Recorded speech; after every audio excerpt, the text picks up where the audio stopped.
Welcome to Kranj, everybody. So happy to announce Claire Wellesley-Smith.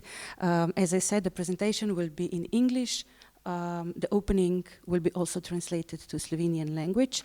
So Claire is an artist, writer. She comes from North England, where sort of her practice intertwines with her academic work as a geographer. So she researches place, landscape, and connects it to the cultural heritage, to plants, to plants that have special meaning to the place, and they have some color that she incorporates in her community project. So her practice is like holistic, very interesting. So happy to have you here and to invite you with Jasmina Ferček, who's our external collaborator, our expert on the well-being, community health, textile art field. At Biennial of Textile Art, BIEN 2026. This year we are sort of prolonging the one-year biennial. It's happening all the time, as life is. So Claire, you're going to present your work, and on Saturday we're going to talk about your books that are very influential on the field: Silent Stitch, Resilient Stitch, and I also said before we're going to have a little sneak peek into the third edition, the end of trilogy for the book that is coming in September. So today's presentation is just before the opening of the Stitch Records, the exhibition that we're opening. Lauro Ivancic curated the exhibition, and all the event around Claire is also here because we are connecting this with retreat program. So all in once on this like really beautiful end of May in Kranj. Working with traditions of slow stitch and socially engaged textile practice, Claire approaches cloth not simply as material but as a social structure, something capable of carrying memory, gestures of repair and community connection. So each stitch functions as a quiet register of place, context, and feelings. Claire, welcome. The stage is yours. Okay, I now have to juggle microphone, notes and laptop, so please bear with me. Thank you so much for your lovely introduction, Zala, and thank you so much for inviting me to come to this beautiful place and to work with all of you and for the team. Yes, thank you so much. So I'm going to take a kind of meandering thread through my work as an artist and researcher. So my work, as Zala said, it kind of interweaves slow craft practices, ethnographic thinking and reflective stitching as a mode of knowledge production. So in my studio practice, in my curatorial work and in long-term projects with communities, we have discussions about slowness, about material agency, about location, about resilience, and we try to articulate them through the processes of making, unmaking and remaking. My working life has not been a straightforward journey. I didn't study art. I was discouraged from studying art, so I did an undergraduate degree in politics, and went on to do adult education classes in textiles, and then a master's in visual arts, and finally a PhD in geography. And my PhD was about projects from my working life. So everything I'm going to speak about today is rooted in practice, in real world research. And so for me, the title of my first book, Slow Stitch, I don't see it as a technique, more a position. So it's an ethical position, it's an epistemological position. It informs my choices, my approach to projects. It's a process of never being done, so it's always ongoing. So I'm going to use some textile words to talk to you today. I'm going to talk about the gathering, the seams and the patching that are features of my work and research life. And they offer me ways of dissolving the border between research and practice. And so I'm going to talk about materials-based engagements that are with many communities and their experience of life in post-industrial places in the north of England. So I'm going to speak through some of the small stories that are shared with me. And I think it's the voices of communities that are often overlooked as peripheral that inspire me to continue to work between practice and research. So my work for over 20 years has been based in creative practice using textiles, long-term community-based projects that work alongside outcomes that connect health and well-being to the geographies of industrial textile production. And this is very hands-on work. It includes projects that explored the heritage of textile dyes through the creation of community gardens, growing dye and fibre plants, an exploration of the heritage of 19th century textile recycling through the contemporary charity shop system, linking it to the lives of rag workers found in workhouse records from the late 19th and early 20th century. And more recently, the very slippery threads of a more contemporary textile story, a curatorial project for the British Textile Biennial last year about the invention of polyester in a small Lancashire town during the Second World War, and its ongoing impacts through the easy care revolution, through fast fashion, and through climate collapse. So through this work, I do seek to amplify smaller stories, community stories, from the communities that make and tell them. So this is a kind of classic image of Northern England. This is from the 1970s. It's taken by a photographer called Ian Beasley. It's a photo of Bradford, my home city, for over 20 years. And this is, the period really that began the really rapid decline of the textile industry that left areas with some significant economic, social and health challenges post-industry. So more than a trace of this textile past remains. There are still some continuing textile businesses, now very highly specialised, but also in the architecture and the narratives of many communities in the city today. So this is an image of a textile pound shop, and it's actually become a 99p shop, so it's kind of got even cheaper more recently, and it shows a textile hall and a little blue plaque to the right of the door, which is telling us about it being the meeting place of the Bradford Women's Humanities League. And these were a group of mill workers who organised a peace march of 3,000 women in September 1917. So this is a place to the north of the city centre.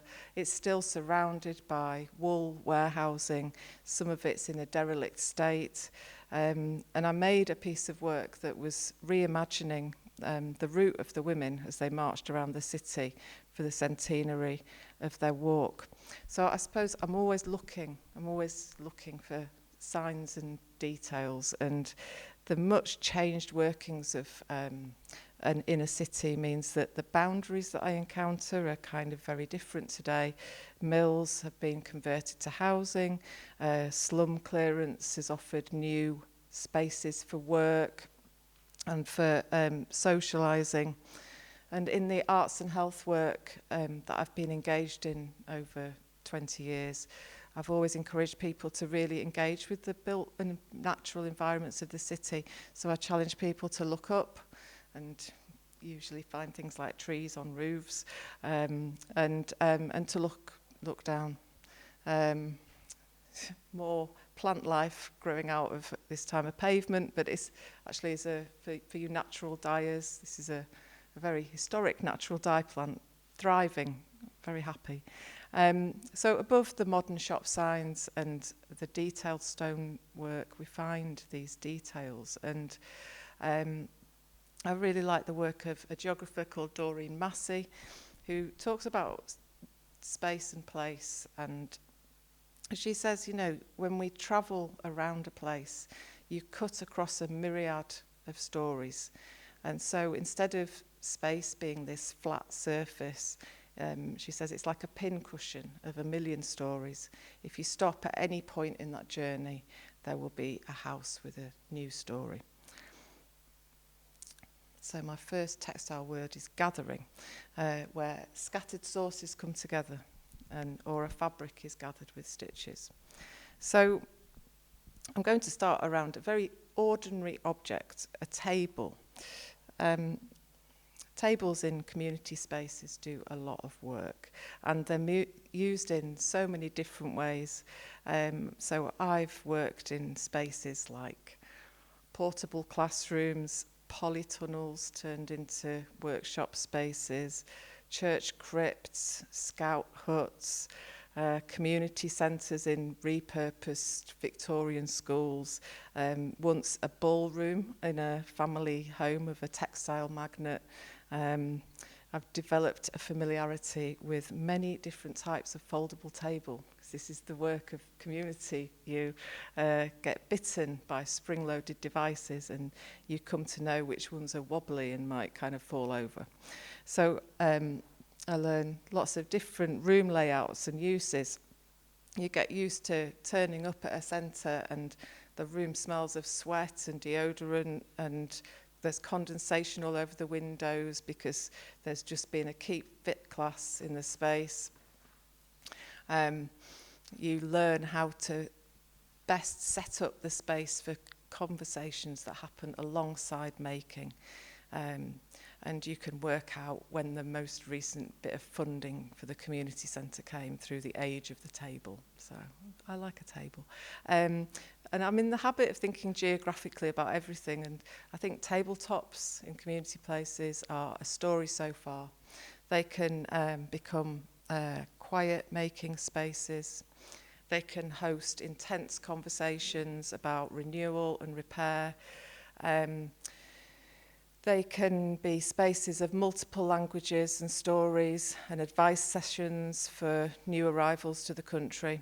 So I quite often will arrive and have to wipe the vestiges of the previous session off the table, carrot peelings from a grow, cook and eat project. We have local authority advice workers come in to explain complicated recycling systems. Community policing teams come to talk about when not to call them. And amongst all this, the contents of my bags of scrap materials get tipped out for people to rummage through. The leftover threads are swept up into bags and then they're kept for stuffing for quilts made by groups all over the city. So there are big stories about urban change, which include headline figures about the most deprived statistics, statistics about healthy life expectancy, and these can sometimes be countered by having small conversations or listening to small stories that you hear while passing a biscuit tin. So the community space tabletop offers room for loose ends and missing links. They're kind of fixed and unfixed spaces where many kinds of dialogue emerge, where the messy and imperfect precarities of city life are part of the story. And they can identify and really amplify the really unique characteristics of very local places. So this is a project called Stitching the City. And it took place in Bradford in 2023 as part of pilot work for Bradford as UK City of Culture last year in 2025. And the project offered an opportunity for community-based spaces of care, so community centres, church halls, mosques, health hubs, to host sessions that explored the lived experience of people in the district through their everyday physical engagements with it. And so the urban theorist Kevin Lynch wrote a book in 1960 called The Image of the City, where he talks about people observing the city by moving through it. And so in this project, lines made by walking, wheeling, wandering through different parts of the district were made visible through simple textile maps. So for me, these offered kind of new ways of connecting geographies, of making, of materials, and of communities in the city and beyond. And using textile in this context can be seen as a gatherer. It's a way of joining together using the threads we stitch with, the stories of communities and how they arrive and how they belong, and how they relate to, you know, the global mobilities of the textile industry over the last 2 centuries. The use of textile as a medium in this project really tied it to the geographic location. So the artist and academic Alice Kettle describes the way that cloth can be socially engaged or socially enacted, embedded and entwined in community making and in recording histories. And in their kind of, in their making, you can find a really common language. They offer traces, the lines taken for a walk, the length of a piece of thread measured from the tip of your forefinger to your elbow. So in these sessions, storytelling emerged through the routes that people plotted through the district. Participants were encouraged to think of a regular route, describe it to the person sitting next to them. They kind of stitched with very limited materials, just black cotton and red cotton on white recycled wool fabric, which is a kind of nod to the local heritage. Bradford was known as Woolopolis, or simply Wool City. It was the centre of the global wool industry at one point. The wool exchange set the global price for wool. And so I think needle and thread as a medium for these small stories. I think you kind of, over years and years of practice, you become very attuned to the pace of some textile activities and the impact on group settings.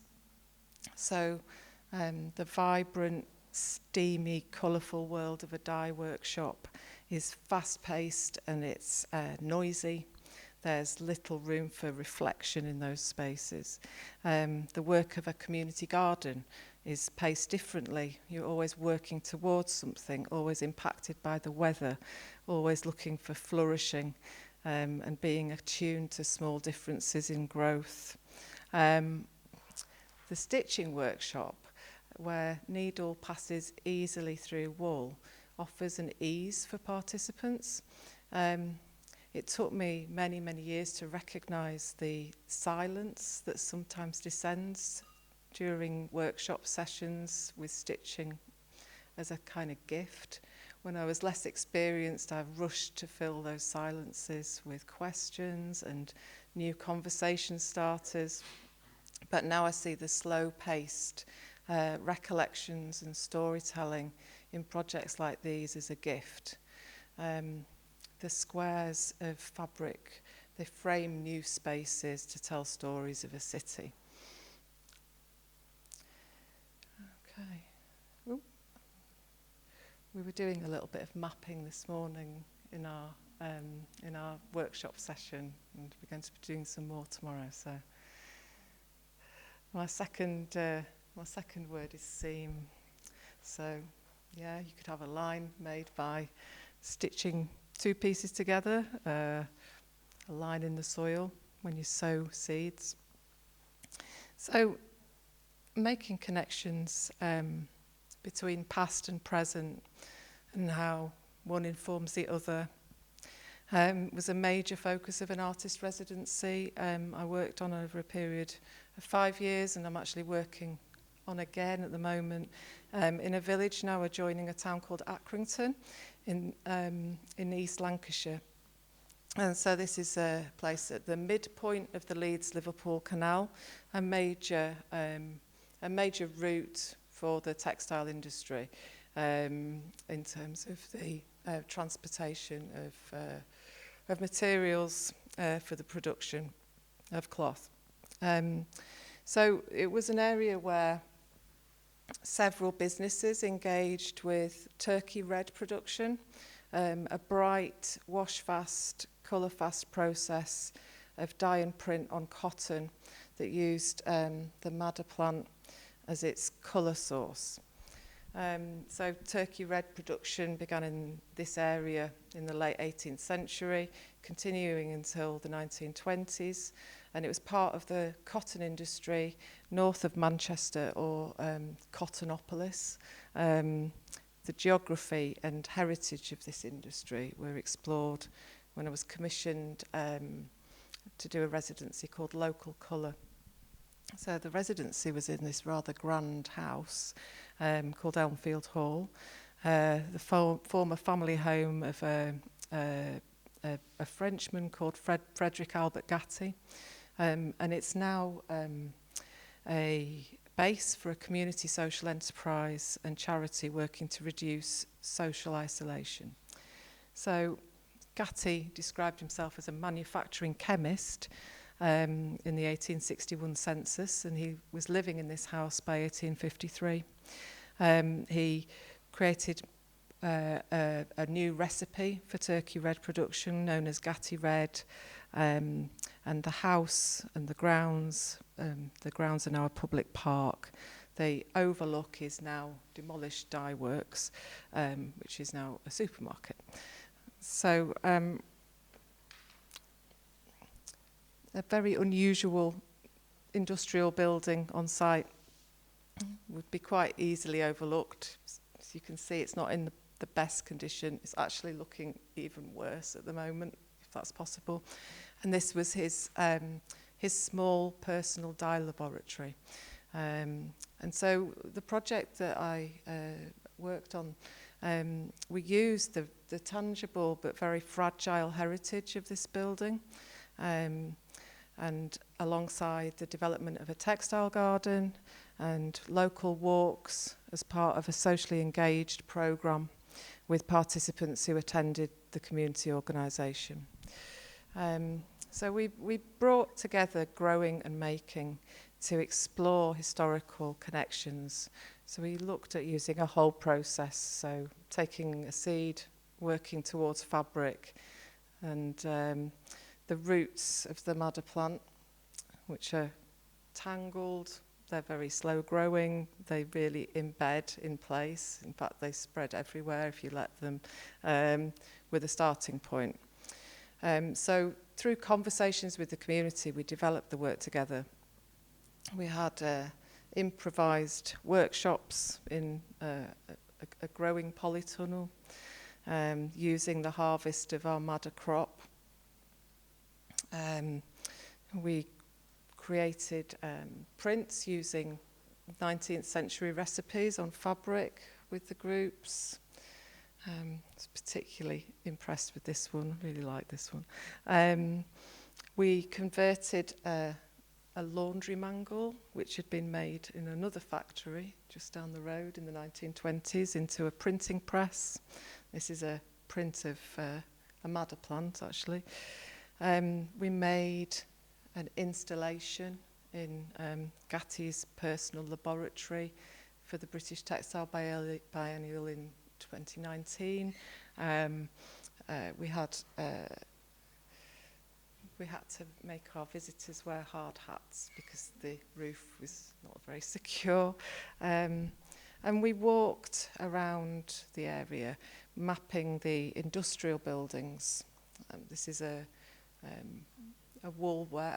cotton warehouse on the canal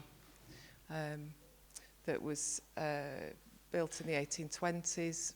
Sadly, it was burnt down a couple of years ago, so no longer exists. But this is the part of the issue with this type of industrial heritage when it's not looked after. It's a problem right across the north. These fantastic buildings that sadly getting lost all the time. At the residency studio, I tied a piece of Maja dyed silk to the door when I started the work, and I watched it as it changed over the course of the residency, picking up all the weather from several northern winters. So my positionality as an artist researcher offers ways of navigating collections of community stories, reminiscences about working life, mapping a local landscape, thinking about the industrial from memory and how we live in a post-industrial today. And I sought to sift and collate and offer spaces for the actions and investigations that involved this one plant, this Maja plant.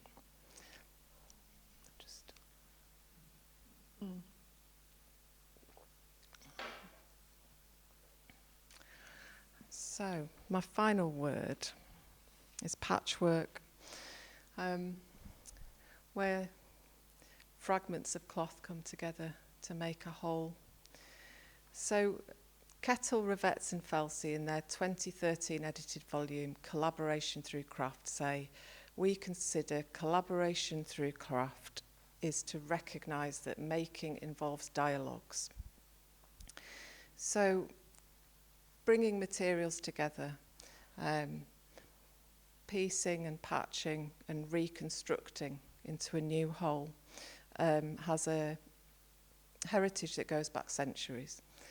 Patchwork, and this type of patchwork, sort of paper piecing, is a technique I've used in a lot of community-based projects over the years. It involves the stitching together of materials using simple geometric shapes cut into paper templates. And so these can be done in multiple combinations of colour, shape and pattern.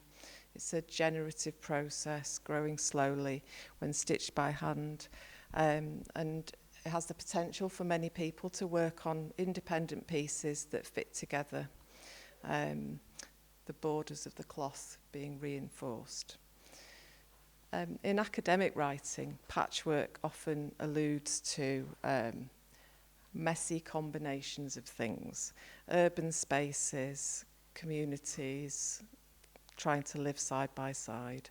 I once really annoyed my mostly male colleagues in my academic department by running a session where I made them examine the textile language that they use in their writing by making them try the technique. So they were trying to make string and weave and knit and patch because they use these words, but their lack of understanding of the process was quite clear, and I do think it made them think about how you kind of use textile in that way in language. But for me, I think patchwork offers me a number of things. It offers me a sense of the collective, multiple pieces that get combined to create something new, senses of time through fabrics from multiple periods of history that get combined. And far from messy, I think it involves precision. The paper pieces need to be exact if the fabric is to fit together in the end. The stitching alongside the edges creates sites of multiple cooperation. So in my working life, I've had to use this idea of the sort of fragmented whole to practice my own textile work. As an artist with a studio practice that has often had to take a back seat to the kind of long, detailed, archive-led research alongside community projects I've described here, my own textile work has been formed through the process of kind of thinking through making. Lucy Lippard, writing about quilts and art in the early 1980s, describes women's time, saying, what is popularly seen as repetitive, obsessive and compulsive in women's art is in fact a necessity for those whose time comes in small squares.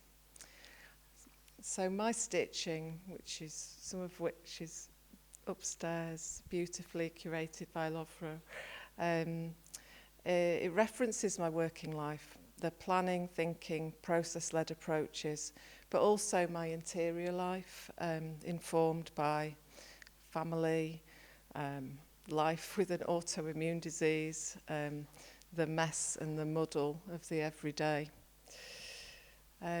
So I work on my stitching alongside the research and design and delivery of projects, often over a significant duration.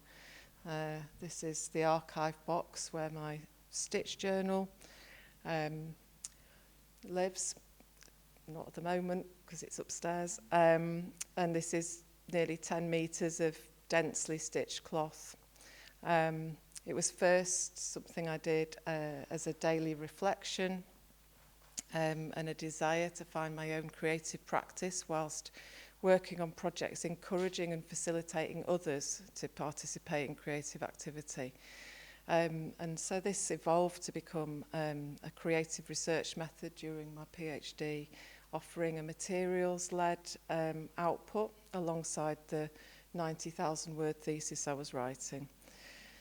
In the final stages before I submitted the thesis, I reflected on the editing process through making small needle-woven squares.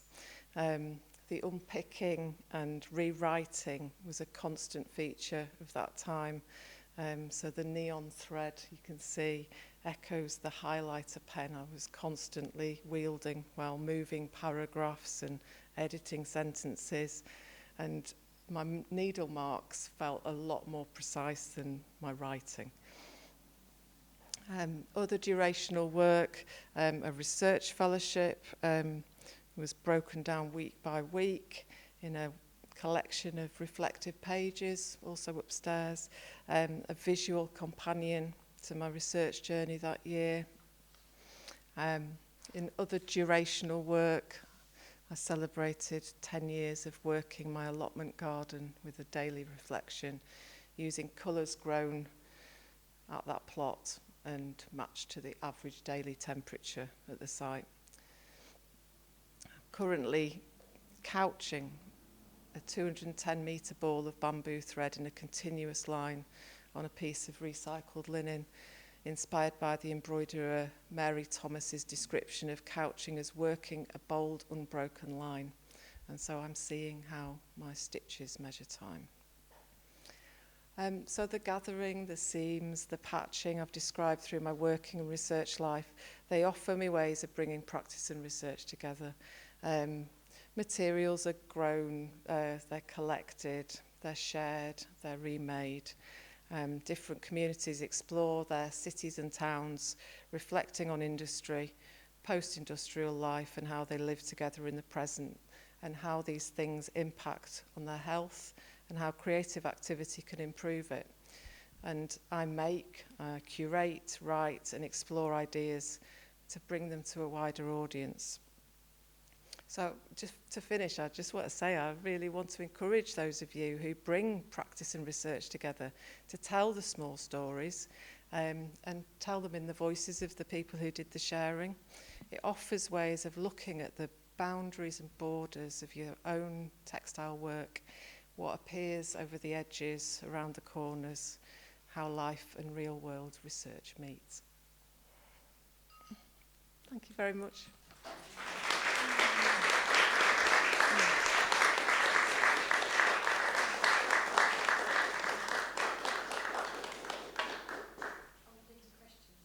Yeah? Yeah. I don't mind. So beautiful, thank you. Also, how you brought the presentation to us, very poetic. Thank you so much. Yeah, we got a pretty right. No questions? We want to sit there. I have a question.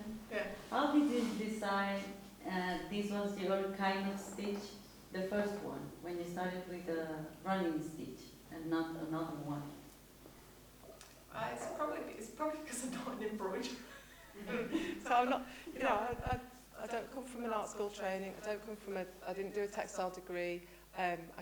My textile knowledge comes from, I suppose, growing up in a family where my mum, my grandmothers, very, very good practical sewers. They could, you know, they made dresses, they did knitting, they made everything. And so there, I suppose, I can't really remember learning how to sew. And so in some ways that's quite a freeing thing. It's just kind of part of what I do and what everybody did in my household.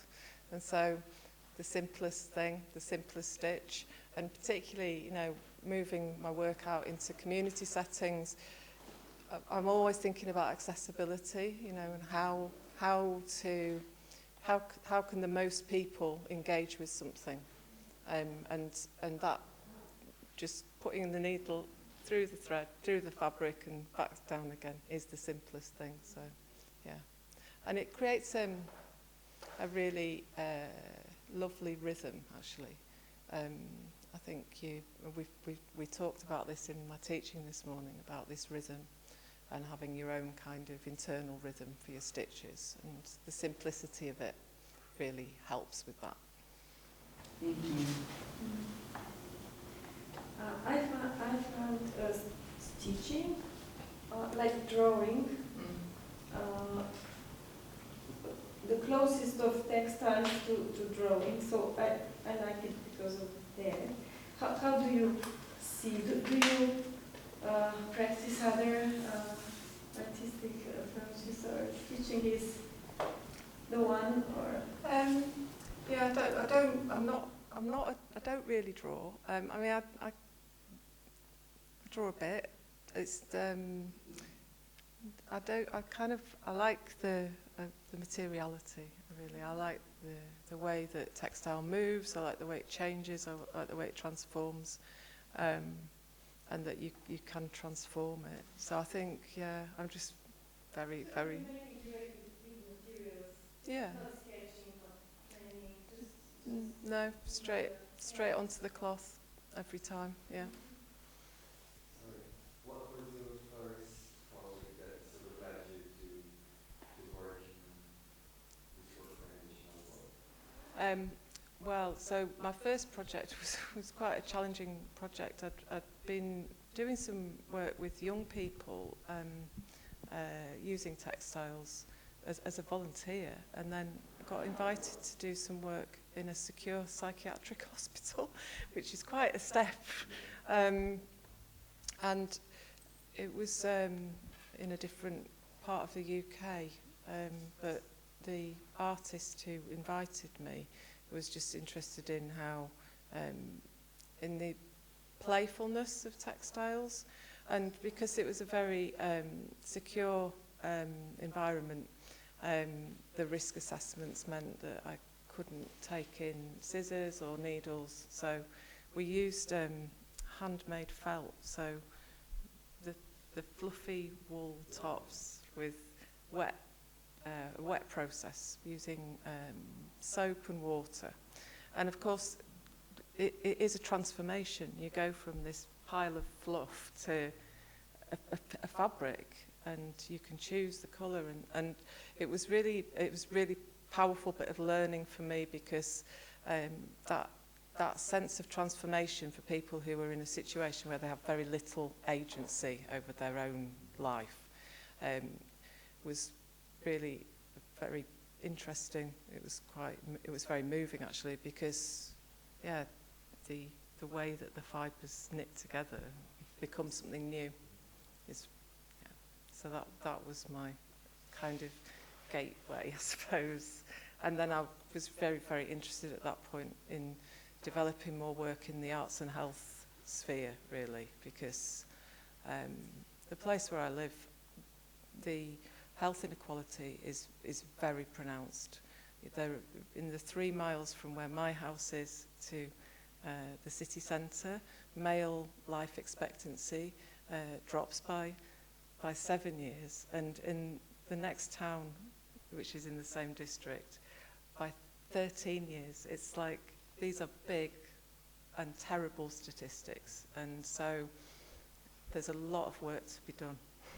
Yeah. I would like to know if you would share the 10-year cloth you were sewing.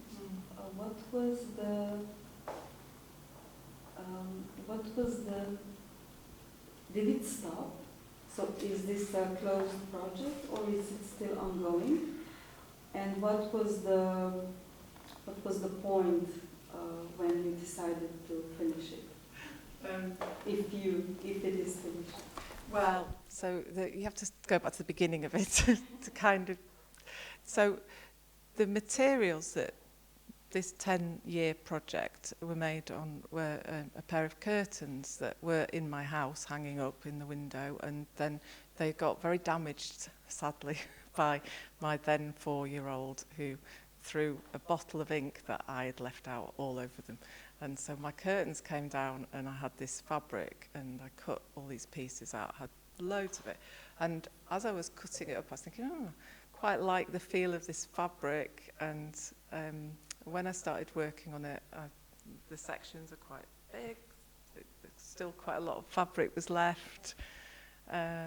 Towards the end of the 10 years, I was really down to little scraps, and you can see it actually at the end. The very small pieces are joined together. So I was running out of that fabric, and so I kind of felt, well, I could just get some more fabric and continue. But it kind of coincided with a period of my life where I'd just finished my PhD. I'd had a kind of major health diagnosis, which had come out of the blue.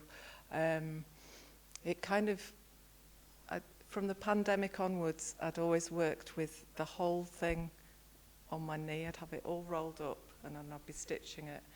And in that period of my life, it felt like a very comforting thing, actually, really kind of close and comforting to stitch. And at some point it changed and it started to feel really quite heavy, and not just in a physical way, but in quite a kind of mental way. And I just thought, actually, yeah, I think I've just finished with this. So yeah, I do still have a daily practice. I've used other kind of durational work. I've got this stupid idea of stitching this massive ball in a continuous line, which seemed like a great idea and is proving to be quite frustrating. So it's a different sort of thinking that I'm doing through my making with that. But yeah, I mean, I like to always have something I can pick up and just do. So I don't think I'll ever stop, but the way I'm thinking it is slightly different.